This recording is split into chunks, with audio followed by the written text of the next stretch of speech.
Movie की starting होते ही हम शेर के दो छोटे बच्चों को देखते हैं। इस कहानी की शुरुआत अफ्रीका के एक फार्म से होती है, जहाँ पर शेरों का शिकार करके उनके हर एक पार्ट को बेचा जाता है और इसी तरह उनका बिजनेस चलते रहता है।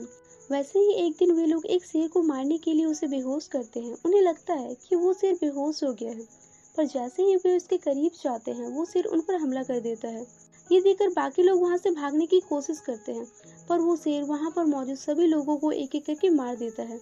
अब यहाँ से सीन चेंज होता है और हम कुछ सोल्जर्स को देखते हैं, जो कि गवर्नर की बेटी को बचाने के लिए आए होते हैं, क्योंकि सलाम नाम के एक टेररिस्ट ने उनकी बेटी को किडनैप कर लिया होता है। वे इसके जरिए गवर्नर से अपनी बात मनवाना चाहते हैं।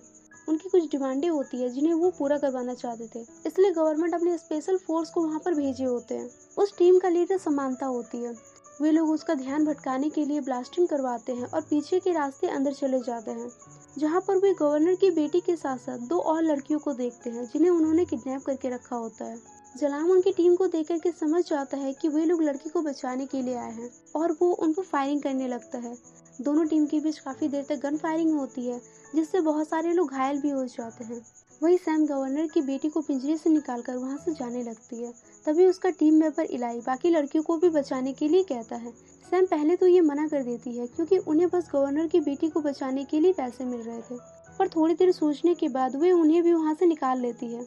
पर वहां से बाहर निकलने वाले रास्ते में जलाम के आदमी फायरिंग कर रहे होते हैं, तो वे पीछे के रास्ते में ब्लास्टिंग करके दीवार बनाते हैं और अपनी टीम के साथ वहां से निकल जाते हैं। जलाम के आदमी ये देख करके उनका पीछा करने लगते हैं। वही जब उन्हें बचाने के लिए जलाम हेलीकॉप्टर को आते हुए देखता है, तो वो उस हेलीकॉप्टर को रॉकेट लॉन्चर से ब्लास्ट करवा देता है। रास्ते में सैम की गाड़ी खराब हो जाने की वजह से उन्हें वहां से पैदल जाना पड़ता है, पर आगे रास्ता ना होने की वजह से वे वहीं पर छिपने की कोशिश करते हैं, पर जलाम के आदमी उन पर फायरिंग करते जाते हैं, जिससे बचने के लिए वे सभी उस खाई में कूद जाते हैं। नीचे पानी होने की वजह से वे सभी बच जाते हैं और वहां से आगे जाने लगते हैं। वहीं उन तीन लड़कियों में से एक लड़की कहती है कि हमें कुछ देर आराम की जरूरत है, हम बहुत ज्यादा थक गए हैं, और वो आगे जाने से मना कर देती है। सभी उसे आने को बोल ही रहे होते हैं कि तभी पानी में से एक मगरमच्छ निकलकर उस लड़की को खा जाता है। ये देखकर बाकी सब घबरा जाते हैं और वहां से आगे जाने लगते हैं। काफी देर चलने के बाद वे एक फार्म हाउस में पहुंचते हैं। दरअसल ये वही जगह होती है जिसे हमने मूवी के स्टार्टिंग में देखा था। वे सब उस जगह पर आराम करने के लिए रुकते हैं और कुछ लोग उस जगह की छानबीन करने लगते हैं। छानबीन के दौरान उन्हें वहां पर शेरों का फार्म भी दिखाई देता है, जहां पर उन्हें बहुत सारे इंसानों की लाशें भी मिलती है, जिसे हमने स्टार्टिंग में ही देखा था कि उस शेर ने उन सभी इंसानों को मार दिया था। साथ ही शेरों की हड्डियां, चमड़े और दांत भी मिलते हैं, जिनका वे लोग बिजनेस किया करते थे। सैम और इलाई ये सब देख ही रहे होते हैं कि तभी अचानक से इलाई गायब हो जाता है और उसका टॉर्च नीचे गिरा हुआ होता है। सैम उसे बहुत ढूंढती है, जिसके बाद उसे बस उसकी लाश मिलती है, जिसे झाड़ियों में छिपे हुए शेरनी ने मार डाला होता है।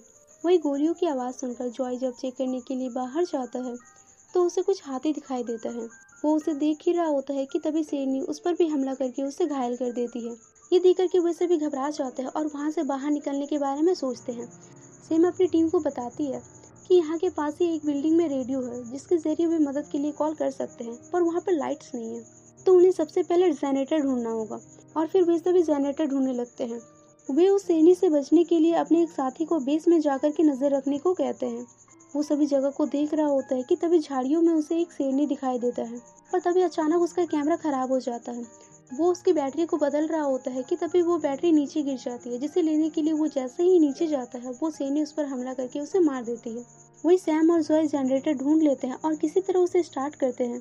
स्टार्ट करने के बाद सैम रेडियो के जरिए हेड ऑफिस में कॉल करके मदद के लिए कहती है। वे उन्हें सुबह तक इंतजार करने के लिए कहते हैं।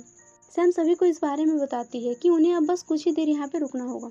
इस पर गवर्नर की बेटी उससे कहती है कि हम सुबह तक यहाँ पर नहीं रुक सकते हैं, जलाम कभी भी यहाँ पर आ सकता है। सैम उससे कहती है कि उसे नहीं पता है कि हम कहाँ पर है, इसलिए अब हम सेफ है। वही सैम का एक टीम मेंबर पाटा सभी से कहता है कि जलाम हार मानने वालों में से नहीं है, क्योंकि उसने गवर्नर की बेटी को कोई चुनौती के लिए किडनैप नहीं किया था। वो तो पूरे इलाके पर राज करना चाहता है। और वो कहता है कि मुझे उसके बारे में इतना कुछ इसलिए पता है क्योंकि मैं भी एक दिन उसके अंडर में काम किया करता था, पर यह काम उसे बिल्कुल पसंद नहीं था, इसलिए उसने उसका साथ छोड़ दिया।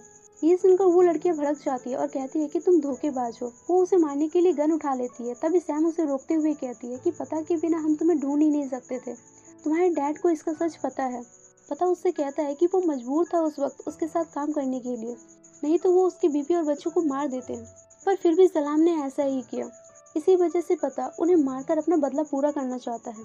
वही सलाम और उसके आदमी वहाँ पर पहुँच चुके होते हैं। सैम और उसकी टीम को जब इसका एहसास होता है तो वे उससे लड़ने की तैयारी करने लगते हैं। उसी घर में जॉय को कुछ हथियार भी मिलता है जिसे वो सैम को दिखा ही रहा होता है कि तभी शेरनी उस पर हमला कर देती है। ये देखकर के सैम दोनों लड़कियों को बाहर भेज देती है और उस शेरनी का ध्यान अपनी ओर करती है। सैम शेरनी से बचने के लिए गाड़ी के नीचे जाकर के छिप जाती है। शेरनी उसके चारों तरफ घूमने लगती है। तभी जॉय जख्मी होने के बाद भी शेरनी से लड़ने के लिए चला जाता है। इसी मौके का फायदा उठाकर सैम वहाँ से निकल जाती है। तब तक जलाम वहाँ पर पहुँच चुका होता है और उनके ब्लास्टिंग से शेरनी डरकर वहाँ से भाग जाती है। वहाँ जलाम के लोगों से उनकी फिर से फाइटिंग हो जाती है। इसी बीच सैम रेडियो रूम में जाकर के गवर्नर की बेटी को वहीं पर रुकने को कहती है और दूसरी लड़की को ढूंढने के लिए चली जाती है। जलाम के आदमी उसको चारों तरफ से घेर लेते हैं, पर तभी सेम वहाँ पर आकर के उसे बचा लेती है और उसे भी गवर्नर की बेटी के साथ उसे रेडियो रूम में जाने को कहती है। फिर वो जलाम के आदमियों से लड़ने लगती है। वही दोनों लड़कियां भी छिपने के बजाय उनसे लड़ने के लिए बाहर चली जाती है, जहाँ गवर्नर की बेटी को जलाम के आदमी घेर लेते हैं, पर वो उस आदमी को मार देती है। वही दूसरी ओर पता जलाम के आदमी मसाक, जिसने उसकी बीवी और बच्चों को मारा होता है, वो उसे मार देता है और वहीं पर उसकी भी मौत हो जाती है। गवर्नर की बेटी के साथ जो लड़की होती है, जलाम उसे पकड़ लेता है और उसे मारने की कोशिश करता है। तभी सैम वहाँ आकर के उसे छोड़ने को कहती है और उसके बदले में वो खुद को मार देने को कहती है। वहीं सैम शेरनी को रेडियो रूम की ओर जाते हुए देख लेती है, जिसे देखकर उसे एक आइडिया आता है और वो कहती है कि तुम इसे छोड़ दो, मैं गवर्नर की बेटी को लेकर आती हूँ। सैम गवर्नर की बेटी के पास जाकर के उससे कहती है कि मेरे पास एक प्लान है सब कुछ ठीक करने का, बस उसे उसके कहने के मुताबिक काम करना होगा। फिर सैम जलाम के पास जाकर के कहती है कि वो यहाँ पर आ गई है, अब तुम उसे आसानी से ले जा सकते हो। वे सब बात करते करते उस रूम में चले जाते हैं जहाँ गवर्नर की बेटी बाहर से दरवाजा बंद कर देती है। तभी वहाँ पर शेरनी आकर के जलाम को मार देती है और उसे मारने के बाद वो सैम की ओर बढ़ती है।